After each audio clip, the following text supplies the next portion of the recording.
In 2001, Nintendo announced the new console to compete with the PS2 and the Xbox, and that was the Nintendo GameCube.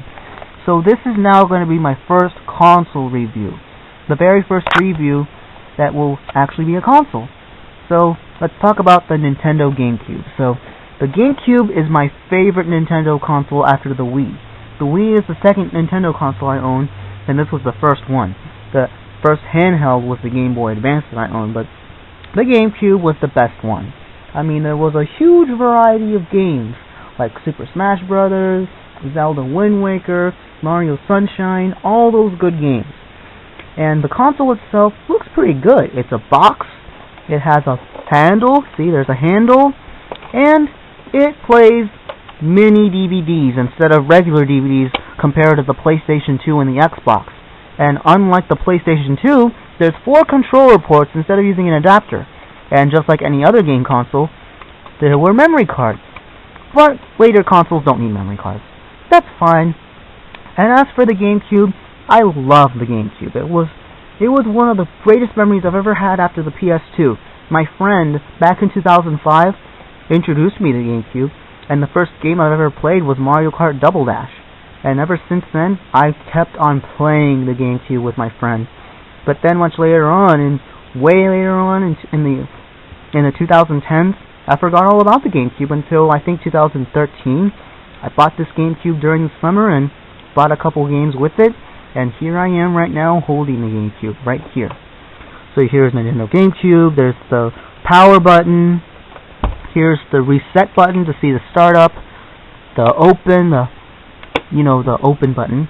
And here's the controller ports, the fan, the other side of the fan, and here's the back. Here you'll put the AV output, and here you'll put the things to plug up to your TV, with those color things. And on the bottom, here's some ports, one of those can port you to the internet, like the broadband adapter, and the other one ports you to the Game Boy Player, which is some of the new features for the GameCube. The Game Boy Player, that's pretty nice. The Game Boy Player seems to be the best part of the GameCube, to use Game Boy, Game Boy Color, and Game Boy Advance games on your television. That's pretty cool. And the handle seems to be very much of a nice difference between other consoles, so pretend it's like a lunchbox and a game console blended together. Yeah, that's pretty cool. It's a shame that the GameCube was finished in 2007 during the summer, and Madden NFL 2008 was the last GameCube game released in North America, and Meet the Robinsons was the last GameCube game released in Europe. And since then I live in North America, Madden NFL 2008 was the last GameCube game. And also, Mario Strikers for GameCube was the last Mario game for GameCube as late as 2005. So, how many units were sold? I'll tell you. 21 million, or 21, or is it 20? Around the 20 million units. Didn't sell as well as the Xbox, and it sold way far from the PlayStation 2, because you know how best-selling the PS2 was. The PS2 sold over millions and millions of units worldwide.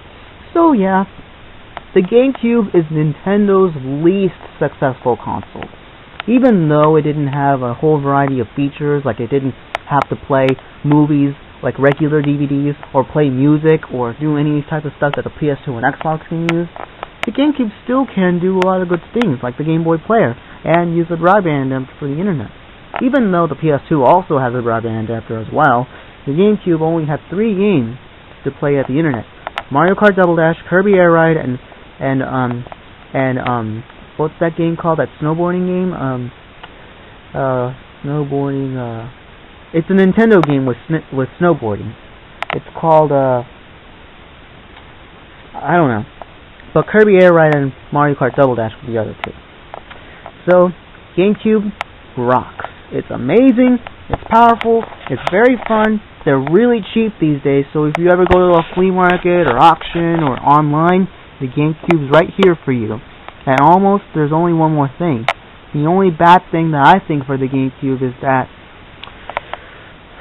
it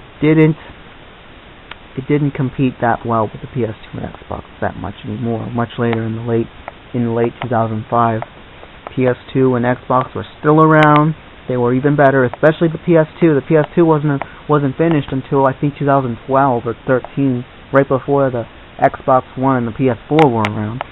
So yeah. I only have one GameCube with me. It's the silver one. I might plan on collecting the black GameCube and the purple GameCube and maybe even the orange Japanese one online. I'm obsessed with collecting things. I mean, I want to collect more GameCube colors. So whenever I go online or the store, I'll buy another GameCube. A black one, a purple one, and an orange one.